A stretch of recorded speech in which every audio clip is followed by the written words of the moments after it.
So how about the argument that Russia has a historical claim to Ukraine, and by invading Ukraine, all they're doing is just taking back what's rightfully theirs?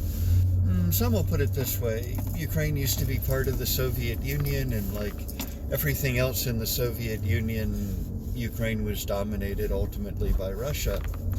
Or someone might point out, hey, Catherine the Great, and it was during her reign, which overlapped with the presidency of George Washington, that Crimea was developed and the city of Sevastopol was made.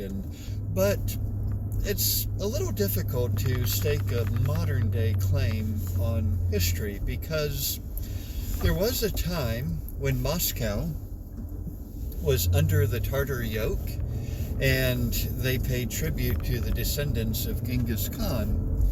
And if that's the case, does Mongolia today have a rightful claim to Moscow?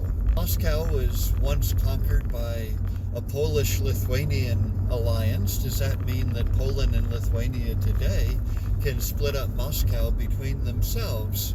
Think of it in terms of America. Now, America was first claimed for England in 1497 when John Cabot, Giovanni Cabota, that was his real name, but Cabot was his English name, an Italian sailor sailing for England, claims America during the reign of Henry VII. Now, that's not the guy with 6 wives. He comes along later. Actually, he's the next Henry. But now, the first English settlements begin in 1607 with the Jamestown settlement in Virginia. And remember at the time that Virginia included a big chunk of North America. It was much bigger than the current state that bears its name. We were English citizens for 150 years before we did something about it. I don't want to cause any hard feelings for our friends across the pond who are our best ally in the world right now, but we had a difference back then. Does England have a historical claim to the eastern United States?